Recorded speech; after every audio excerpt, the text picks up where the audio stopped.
Hana mến chào cô bác, anh chị và các bạn. Bánh dày vị mặn Hà Nội là món bánh hôm nay Hana xin gửi tới cô bác, anh chị và các bạn. Vỏ bánh thì vô cùng mềm dẻo, chỉ cần một loại bột nếp. Đặc biệt, làm nhân theo cách của Hana thì ăn vào một lần là nhớ một đời. Trước tiên mình sẽ chuẩn bị phần nhân. Đây là 100g đậu xanh cà. Sau khi rửa thật sạch, ngâm nước nóng khoảng 1 tiếng, mình rửa lại lần nữa. Cho đậu xanh vào son, thêm vào 400ml nước. Mình sẽ bắt đậu lên bếp, nấu cho tới khi đậu sôi. Nấu đậu thì cô bác, anh chị và các bạn nhớ để ý kẻo bị trào ra khỏi bếp. Khi đậu xanh sôi thì mình hạ lửa nhỏ, nấu cho tới khi đậu rút hết nước và phần đậu mềm hoàn toàn. Nếu có bọt, cô bác, anh chị và các bạn nhớ hớt cho sạch bọt. Khi đậu xanh đã cạn hết nước, không nhão cũng không khô quá, đậu còn nóng thì mình sẽ tán mịn đậu ra và để qua một bên.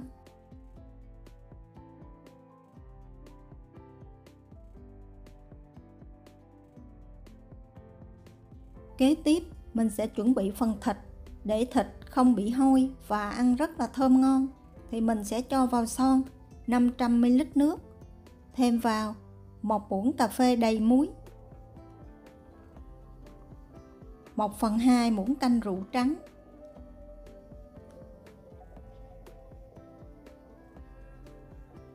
20g gừng đập dập, 20g hành tím. Mình sẽ đậy nắp lại, nấu cho phần nước này sôi lên. Khi nước sôi thì mình cho thịt vào luộc cho tới khi thịt chín. Thịt thì Hana sử dụng 150g thịt ba chỉ.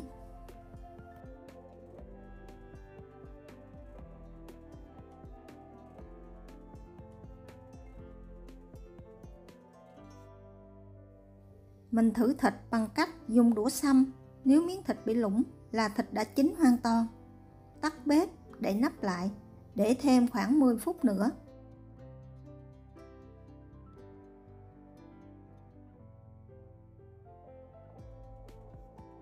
Sau 10 phút, vớt thịt ra ngoài để cho nguội bớt và mình đem đi cắt nhỏ.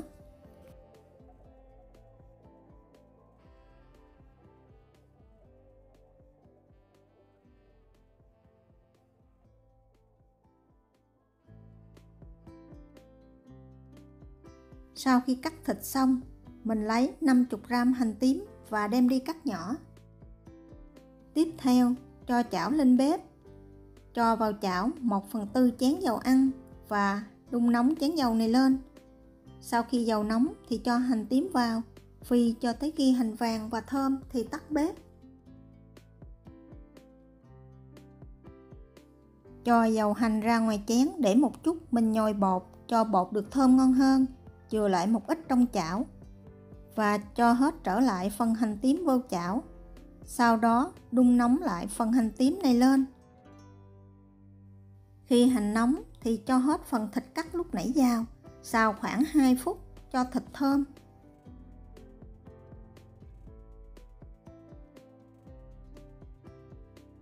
Sau 2 phút thì mình cho phần đậu xanh lúc nãy mình chuẩn bị vào, trộn đều lên.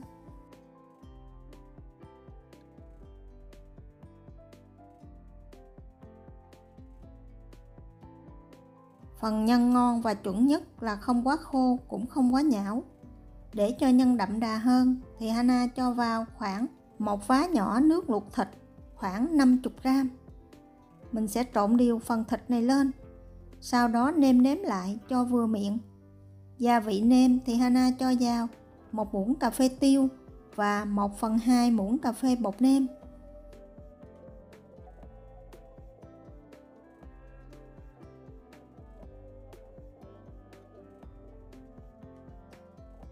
Xào nhân thêm vài phút nữa để nhân thấm đều gia vị, rồi tắt bếp.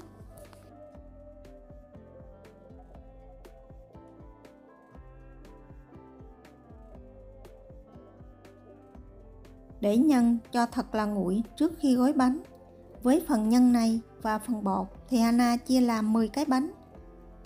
Phần nhân, cô bác, anh chị và các bạn đừng ém chặt quá, ăn không ngon. Mình chỉ cần dùng tay vo tròn lại là được. Nhân sau khi làm xong, mình nhớ đậy kín lại kẻo nhân bị khô. Chuẩn bị xong phần nhân mình mới bắt đầu làm phần bột. Bột thì Hana sử dụng 250g bột nếp Thái, 1/4 muỗng cà phê muối, rây đều lại.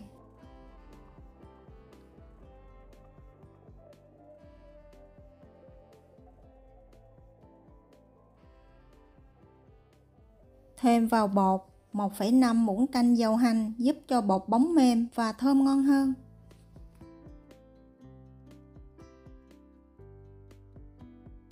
Phần nước thì mình sẽ dùng 225ml nước nóng khoảng 70 độ C. Nước của bác anh chị và các bạn đừng cho vào một lần kẻo bột bị nhão.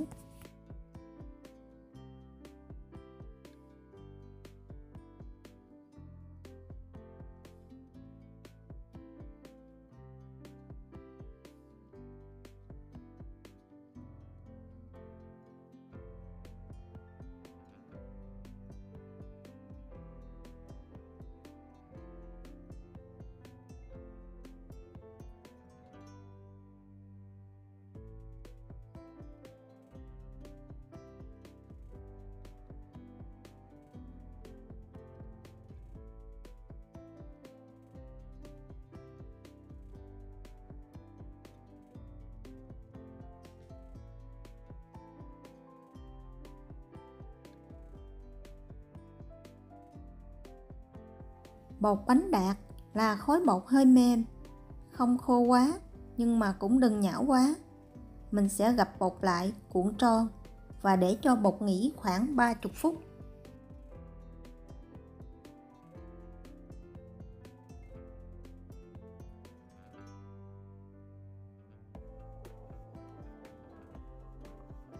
Sau khi để bột nghỉ 30 phút, mình sẽ nhào sơ lại và chia bột ra làm 4 phần bằng nhau.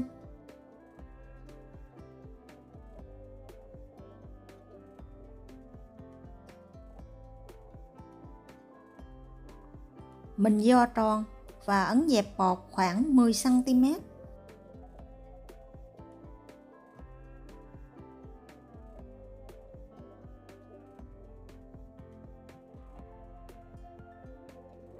Bây giờ mình sẽ đi luộc bột. Trước khi luộc bột, chuẩn bị một nồi nước thật là sôi để cho phần vỏ bánh đậm đà hơn. Khi nước sôi cho vào 1/2 muỗng cà phê muối. Muối cũng giúp cho bột bánh khi luộc không bị dính lại với nhau. Mình sẽ luộc bột ở lửa vừa cho tới khi phần nước sôi và bột nổi hẳn lên mặt nước. Thỉnh thoảng cô bác anh chị và các bạn cũng nhớ khuấy đều lên để cho bột được chín đều.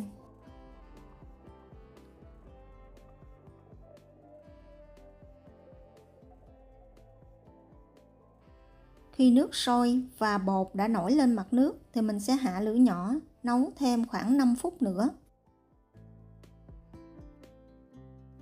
Thoa một ít dầu ăn vào thau để nhồi bột giúp mặt bột được bóng đẹp hơn.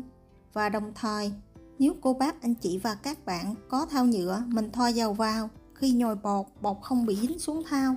Vì Hana không có nên sử dụng thau inox. Sau 5 phút, mình sẽ vớt bột ra ngoài thau và đem đi nhồi. Trước khi vớt ra, cô bác anh chị và các bạn nhớ khuấy đều để cho sạch bột. Hana thấy có bạn thắc mắc là nhồi bột hay bị bột cuộn lên mái, nên hôm nay Hana chia sẻ thêm một cách để nhận biết tại sao khi nhồi bột bị cuộn lên mái. Cô bác anh chị và các bạn nhớ để ý khi mình nhồi bột, nếu mà hai cái móc trộn bột hướng vào nhau thì khi nhồi bột lập tức bột bị cuộn lên trên mái, không đẩy được ra ngoài.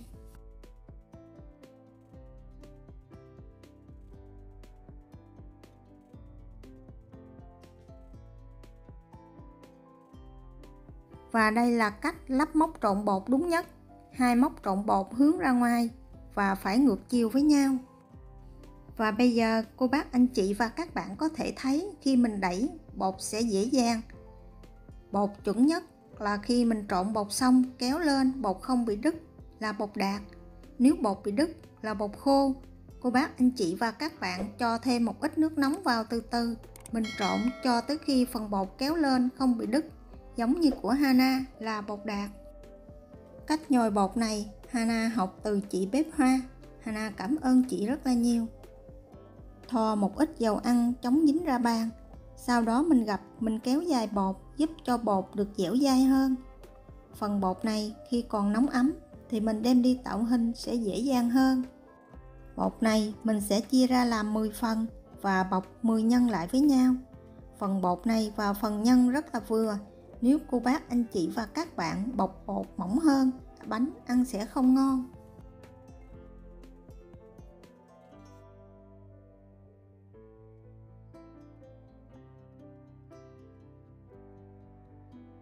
Sau khi bọc nhân xong, thoa một ít dầu hành lên bánh giúp cho bánh được bóng đẹp.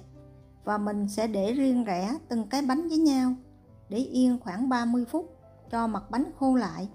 Vì nếu cô bác, anh chị và các bạn không để cho mặt bánh khô, mình xếp vào dĩa, bánh dễ dính chặt với nhau, một chút mình gỡ ra, dễ bị xì nhân ra ngoài, nhìn không đẹp mắt.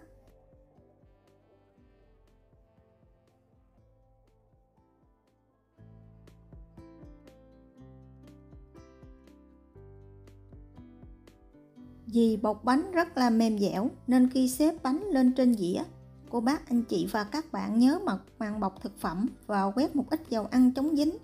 Vì nếu mà mình không bọc màng bọc thực phẩm lên dĩa, mình để lên một chút bánh vẫn bị dính. Sau 30 phút, mặt bột bây giờ khô lại. Mình sẽ dùng ngón tay cái ấn vào phần chánh giữa để tạo lỗ hổng, giúp tạo hình bánh được đẹp hơn. Xếp lên dĩa, quét thêm một lớp dầu hành. Bánh này ăn không hết, cô bác, anh chị và các bạn nhớ bọc màng bọc thực phẩm lại từng cái và cho vào tủ lạnh. Khi ăn chỉ cần đem ra ngoài hâm vài chục giây là bánh mềm ngon như mới. Vỏ bánh thì rất là mềm dẻo. Cách làm nhân đậm đà của Hana, ăn một lần là nhớ một đời. Nếu thích những gì Hana chia sẻ, đăng ký ủng hộ kênh của Hana nhé. Hana cảm ơn cô bác, anh chị và các bạn rất nhiều.